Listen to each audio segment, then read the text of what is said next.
আজকে রান্না করতে ভালো লাগছে না, ঝটপট বানিয়ে ফেলুন চিকেন ভুনা খিচুড়ি। আর এইভাবে যদি ভুনা খিচুড়ি রান্না করেন সকলের মুখেই লেগে থাকবে আর সময়ও কম লাগবে।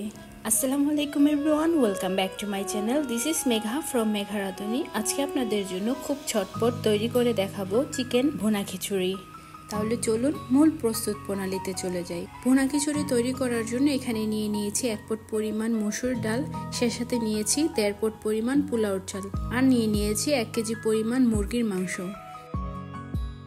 অন্যদিকে চুলায় একটি হাঁড়ি বসিয়ে দিয়ে দিয়েছি পর্যাপ্ত পরিমাণ রান্নার তেল।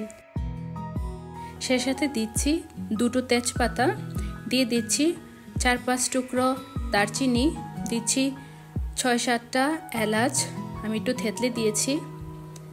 যখন হালকা একটু ভাজা হয়ে যাবে দিয়ে দিব 1 কাপ পরিমাণ পেঁয়াজ কুচি। পেঁয়াজটা আমি তেলের সাথে খুব ভালো করে ব্রাউন করে ভেজে নিব। ভাজা হয়ে গেলে এই পর্যায়ে আমি দিয়ে দিচ্ছি আদা পেস্ট 1 টেবিল চামচ পরিমাণ, রসুন পেস্ট দিচ্ছি 1 টেবিল চামচ পরিমাণ, দিচ্ছি 1 টেবিল চামচ পরিমাণ শুকনো মরিচ গুঁড়া, 1 চা চামচ পরিমাণ হলুদ গুঁড়া, দিচ্ছি জিরা এবং ধনিয়ার গুঁড়া 1 চা চামচ পরিমাণ, স্বাদ মতো লবণ দিয়ে দিচ্ছি, গরম মশলা দিয়ে দিচ্ছি 1/2 চা চামচ পরিমাণ।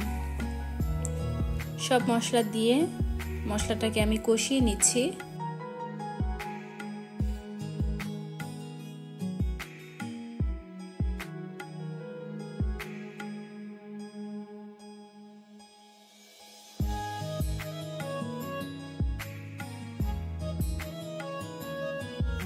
সে সাথে দিচ্ছি 8-10টা কাঁচামরিচ, আর দিয়ে দিচ্ছি 1/2 কাপ পরিমাণ পানি। পানিটা দিয়ে ভালো করে মশলাটা কষিয়ে নিব যতক্ষণ না তেলটা ভেসে উপরে চলে আসছে। চুলার আঁচটা মিডিয়াম করে আমি কষিয়ে নিচ্ছি মশলাটা।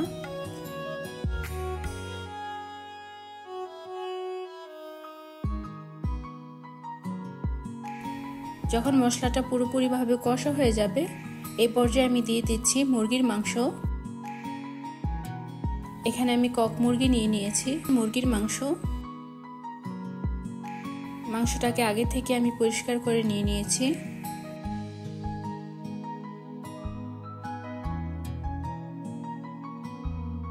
মাংসটাকে ঢেকে কষিয়ে নিতে হবে,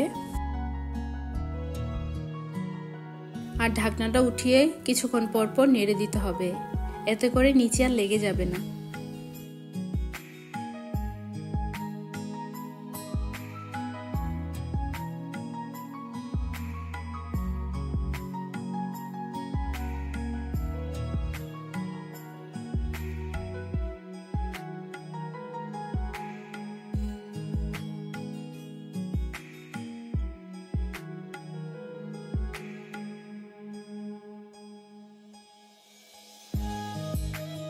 খিচুড়ির টেস্টটা বাড়ানোর জন্য আমি এখানে দিয়ে দিচ্ছি মাঝারি সাইজের একটি আলুটাকে আমি কিউব করে কেটে নিয়েছি।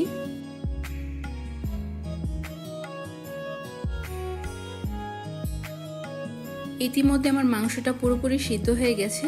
আমি এই পর্যায়ে মাংসটাকে উঠিয়ে একটি প্লেটে রেখে দিব। মাংসটা উঠানোর পর আমি চাল আর ডালটাকে ভালো করে আগে থেকেই ধুয়ে রেখেছিলাম। এই পর্যায়ে আমি দিয়ে দিচ্ছি, দিয়ে মশলার সাথে খুব ভালো করে ভেজে নিতে হবে।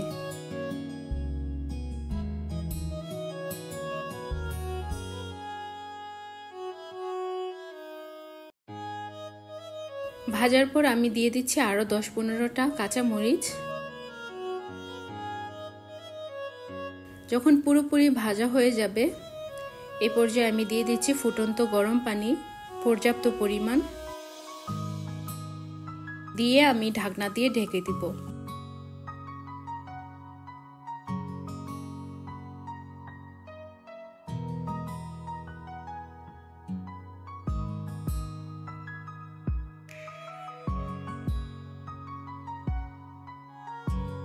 যখন খিচুড়িটা কয়েকটা বলক উঠে যাবে তখন চুলার আঁচটাকে আমি কমিয়ে দিয়ে মাংসটাকে আমি অ্যাড করে দিব। মাংসটা দিয়ে চুলার আঁচটা একদম লো করে দিব, দিয়ে খিচুড়িটাকে রান্না করে নিচ্ছি। এই তো দেখতেই পাচ্ছেন ইতিমধ্যে আমার খিচুড়ি হয়ে গেছে। এই খিচুড়িটা কিন্তু খুবই সুস্বাদু, বাসায় একবার হলেও ট্রাই করবেন। আর এইভাবে রান্না করলে আপনারা কম সময়ে রান্না করে নিতে পারবেন। খেতে কিন্তু অসম্ভব মজা ছিল। আপনারা আমার রেসিপি ফলো করে যদি রান্না করেন অবশ্যই আপনাদের রান্নার টেস্ট সকলের মুখে লেগে থাকবে। আজকে তাহলে বিদায় নিচ্ছি। সবাই ভালো থাকবেন, সুস্থ থাকবেন এবং আমার পরিবারের জন্য দোয়া করবেন। দেখা হচ্ছে নতুন পর্বে। আল্লাহ হাফেজ।